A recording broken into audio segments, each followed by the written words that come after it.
Bonjour, je vais vous présenter le parcours d'imagerie médicale au sein de la mention ingénierie de la santé. Cette mention a été créée en septembre 2022. Elle est constituée de trois parcours qui sont le génie biomédical, l'imagerie médicale et la radiophysique médicale. Pour autant, ces trois parcours existaient déjà depuis plus de 30 ans. Ils ont simplement été rassemblés enfin en septembre 2022. Les débouchés métiers de cette mention sont à l'interface entre les sciences, l'ingénierie et la santé. Il y a aussi des possibilités, bien sûr, de poursuite d'études après le master, notamment en recherche, en effectuant un doctorat. Il y a différents métiers qui donnent accès après à qui on peut donner accès après ce master, qui sont notamment dans le marketing, dans le commercial, la qualité, le SS2I. Bref, une liste exhaustive est donnée sur le site de l'université où vous avez le lien en bas sur cette diapositive. Donc cette formation est centrée principalement autour des systèmes d'imagerie et des images en santé. Elle existe, comme je vous disais, depuis de nombreuses années. Elle est fortement mutualisée avec le parcours de radiophysique médicale.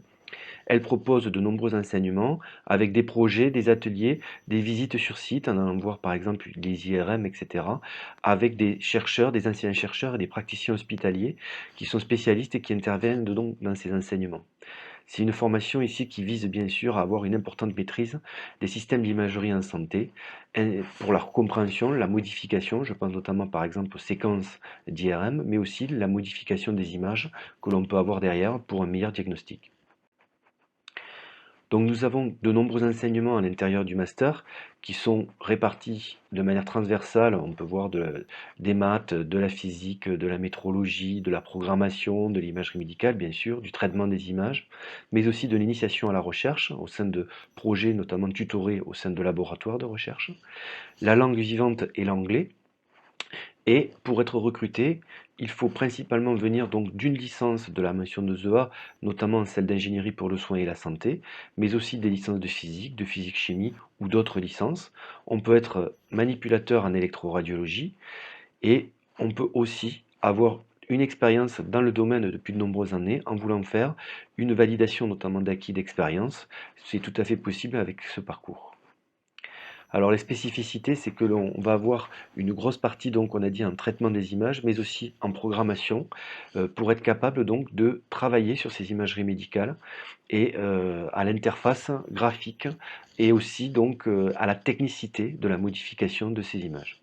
Vous retrouverez beaucoup plus d'informations sur le site du blog qui est noté en bas à droite. Alors les informations clés pour ce parcours, on a 18 étudiants, ce qui n'est pas un grand nombre par rapport au nombre de candidatures. Les taux de réussite sont corrects, et il faut travailler fort durant les masters, et les insertions professionnelles permettent donc aux nos étudiants de s'insérer dans les 3 à 6 mois après l'obtention du master. Alors, pour pouvoir être admissible au sein du master, il est important de bien faire son dossier, notamment en mettant les relevés de notes depuis le bac, avec toutes les notes de toutes les matières. Faire un CV, bien sûr, ça paraît évident, mais aussi, très important, la lettre de motivation, où on attend de vous un vrai projet professionnel, avoir fouillé la question pourquoi vous voulez travailler dans ce domaine et dans ce métier, et si vous pouvez, rajouter des lettres de recommandation aussi, et recommander, mais ce n'est pas obligatoire. Donc un dossier soigné reste très important et la qualité de ce dossier permettra donc de mieux avoir une visibilité sur votre parcours et la volonté de réussir au sein de ce master. Donc ce master est réalisé avec de nombreux partenariats, notamment au sein des laboratoires toulousains. Je pense au CRCT, à Tonic, au CERCO, au LAS, au Laplace, mais il y en a d'autres bien sûr. Et pour la partie recherche, fait partie de l'école doctorale JETS. On a aussi de nombreuses entreprises, là je n'ai mis que les principales, mais il y a beaucoup de bassins d'entreprises, notamment des startups qui travaillent dans le domaine de la santé, où nos étudiants vont se placer. Et nous avons aussi des établissements partenaires, notamment le CHU de Toulouse ou l'Oncopole. Je vous invite à bien parfaire votre dossier et je vous dis peut-être à bientôt au sein du master en parcours imagerie médicale.